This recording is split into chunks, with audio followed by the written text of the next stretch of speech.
ശബരിമല സ്വർണ്ണക്കൊള്ള കേസിലെ പ്രതിയായിരുന്ന പത്മകുമാർ ഈ ഇടയ്ക്ക് ഒരു വെളിപ്പെടുത്തൽ നടത്തിയിരുന്നു. അതായത് CPM പാർട്ടിയിൽ നിന്ന് പുറത്താക്കുന്നു എന്നറിഞ്ഞപ്പോൾ CPM-നെതിരെ ഒരു കുറച്ച് പ്രസ്താവനകൾ അദ്ദേഹം ഇറക്കിയിരുന്നു. ഇന്ന് അതിനുള്ള പാർട്ടി നടപടിയാണ്, ഇന്ന് അദ്ദേഹത്തെ പുറത്താക്കുക എന്നുള്ള നടപടി ഇന്ന് എടുക്കും. അപ്പം പത്മകുമാറിന്റെ ഈ വെളിപ്പെടുത്തൽ സത്യത്തിൽ പാർട്ടിയെ ഇത്രയും നാൾ സംശയിച്ചിരുന്നു, ഇപ്പോൾ പൂർണ്ണ വിശ്വാസമായി പാർട്ടി അന്ന് കൊള്ളയിൽ ഏർപ്പെട്ടിട്ടുണ്ട് എന്ന് അല്ലേ?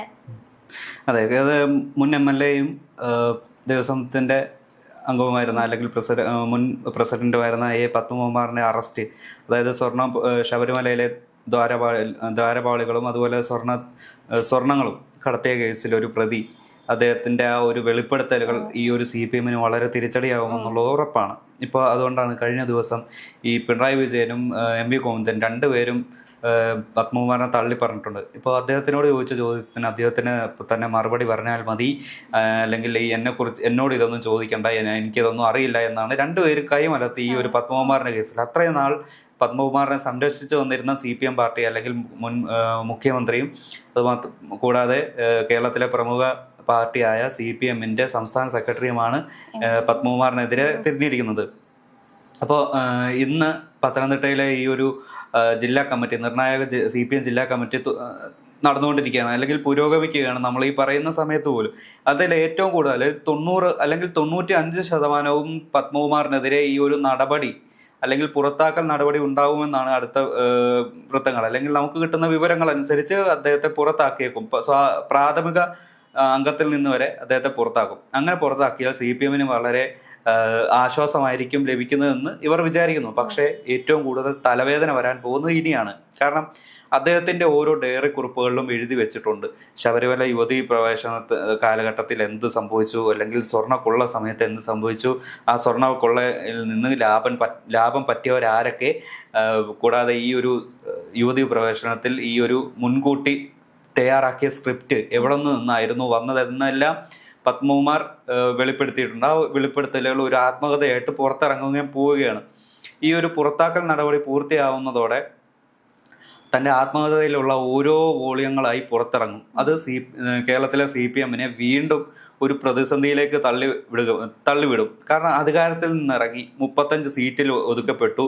കൂടാതെ കരുവന്നൂർ, കൂടാതെ ഈ നവകേരള സദസ്സിലെ പോലീസിന്റെ ആക്രമണം, കൂടാതെ ED, അതായത് മുൻ മുഖ്യമന്ത്രിയുടെ മകൾക്കെതിരെയായുള്ള ED അന്വേഷണം, ഇതെല്ലാം കൊണ്ട് കേരളത്തിലെ CPM വളരെ പ്രതിസന്ധിയിലായിരിക്കുകയാണ്. അപ്പോഴാണ് ഈ SIT ഹൈക്കോടതി ഇപ്പോൾ കേസ് നടന്നുകൊണ്ടിരിക്കുന്ന ഇതിൽ ഇന്നലെ കഴിഞ്ഞ ദിവസം ശബരിമലയിൽ അന്വേഷണം, അല്ലെങ്കിൽ ആ ഒരു ദ്വാരപാളികളും എല്ലാ കാര്യങ്ങളും എല്ലാം അന്വേഷിക്കാൻ വേണ്ടി SIT സന്നിധാനത്തെത്തുന്നത്. അതിന്റെ റിപ്പോർട്ട് വന്നതിന് ശേഷം ആ ഫൈനൽ കുറ്റപത്രം സമർപ്പിച്ചതിന് ശേഷമായിരിക്കും ബാക്കി ഒരു നടപടികൾ മുന്നോട്ട് പോവുക.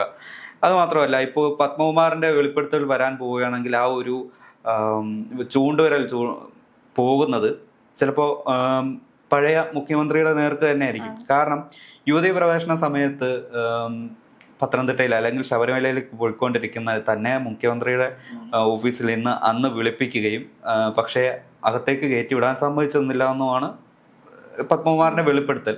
ഇതെല്ലാം വിരൽ ചൂണ്ടുന്നത് മുൻ മുഖ്യമന്ത്രി പിണറായി വിജയൻ ഈ യുവതി പ്രവേശനത്തിൽ കാര്യമായിട്ടുള്ള ഒരു അജണ്ട ഉണ്ടായിരുന്നു. ആ ഒരു അജണ്ട ഉണ്ടായിരുന്നു എന്നതിൻ്റെ ഒരു പ്രധാന തെളിവാണ് ഇത് ചൂണ്ടുന്നത്. കൂടാതെ അവിടുത്തെ തന്ത്രിയെ, ശബരിമലയിലെ തന്ത്രി ഉണ്ടല്ലോ, അവരെ ആ ഒരു സ്ഥാനത്തേക്ക് പാർട്ടി സൂചിപ്പിക്കുന്ന ഒരാളെ അംഗീകരിക്കണമെന്ന്, അല്ലെങ്കിൽ അയാളെ നിയമിക്കണം എന്നുള്ള ശുപാർശ കത്തും പാർട്ടി തലപ്പത്ത് നിന്നും വന്നിട്ടുണ്ട് എന്ന് വെളിപ്പെടുത്തലുണ്ട്. ഇപ്പോൾ 2 പ്രധാനപ്പെട്ട ആരോപണങ്ങൾ ഈ ഒരു മുൻ സർക്കാരിനെതിരെ ആ സർക്കാരിൻ്റെ തന്നെ ഭാഗമായിരുന്ന പത്മകുമാർ പറഞ്ഞിട്ടുണ്ട്. ഇപ്പോൾ സർക്കാരിനെതിരെ സംസാരിച്ച, അല്ലെങ്കിൽ മുൻ സർക്കാരിൻ്റെ ഭാഗമായിരുന്നിട്ടും പക്ഷേ ഇപ്പോൾ ആ ഒരു CPM സംവിധാനത്തിൽ നിന്നും പുറത്തു വന്ന ഒരുപാട് പേരിൽ ഇപ്പോൾ അവസാനത്തെ ഒരാളാണ് പത്മകുമാർ. ഇതിനു മുമ്പ് പിണറായി വിജയനെ സ്വന്തം ഒരു ദൈവതുല്യനായിട്ട് കണ്ടിരുന്ന ഒരു വ്യക്തിയാണ് പത്മകുമാർ. ഈ പത്മകുമാറിനെ പോലെ തന്നെയായിരുന്നു നമ്മുടെ PV അൻവർ. മുൻ ബേപ്പൂർ MLA ആയിരുന്നു.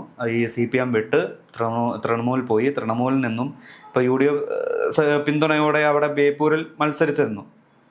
ഇപ്പം ഇവരുടെ രണ്ടുപേരുടെയും സൗണ്ട് അല്ലെങ്കിൽ ശബ്ദം ഒരേ രീതിയിലാണ് പോകുന്നത്, അല്ലെങ്കിൽ ഒരാളെയാണ് ഉന്നം വയ്ക്കുന്നത്.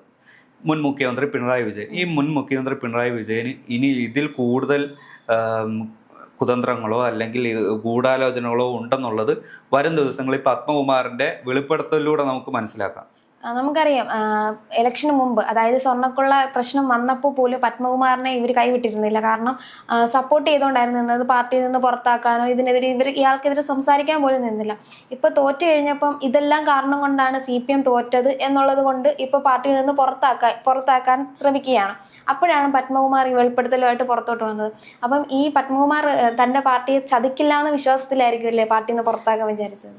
അല്ല, ഏറെക്കുറെ പത്മകുമാർ ഈ ഒരു പത്തനംതിട്ട അല്ലെങ്കിൽ കേരളത്തിലെ CPM-ന് തന്നെ വളരെ ഒരു എന്താ പറയുക, അവർക്കൊരു ചോദ്യചിഹ്നമായിരുന്നു ഈ പത്മകുമാറിന്റെ ഭാവി ഇനി എന്തായിരിക്കും, ഇനി പത്മകുമാറിൽ നിന്ന് തുടങ്ങുന്ന പ്രതിപട്ടിക എവിടം വരെ നീളും എന്നുള്ള ഒരു സംശയം CPM-ന് ഉണ്ടായിരുന്നു.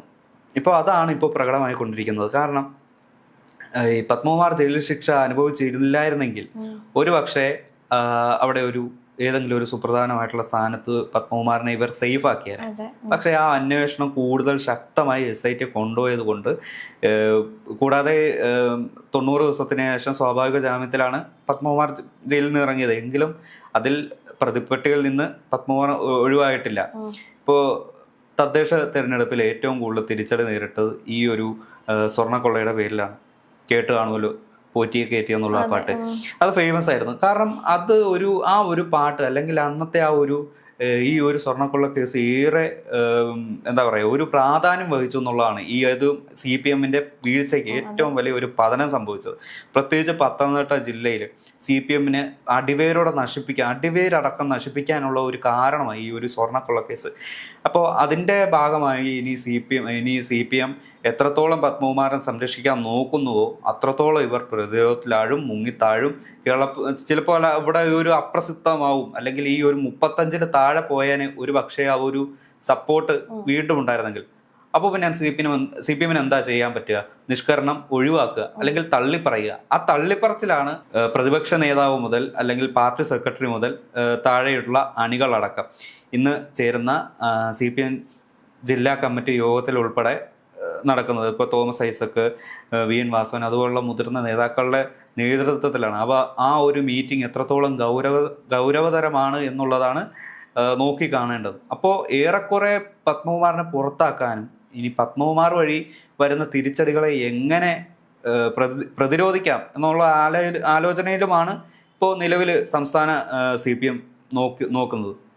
ഇപ്പം നമുക്കറിയാം, തിരഞ്ഞെടുപ്പ് തോൽവിക്ക് ശേഷം CPM-ന് തുടർച്ചയായി ഇപ്പം ചേട്ടൻ പറഞ്ഞ പോലെ തിരിച്ചടിയോട് തിരിച്ചടിയാണ് ഓരോ പ്രശ്നങ്ങൾ.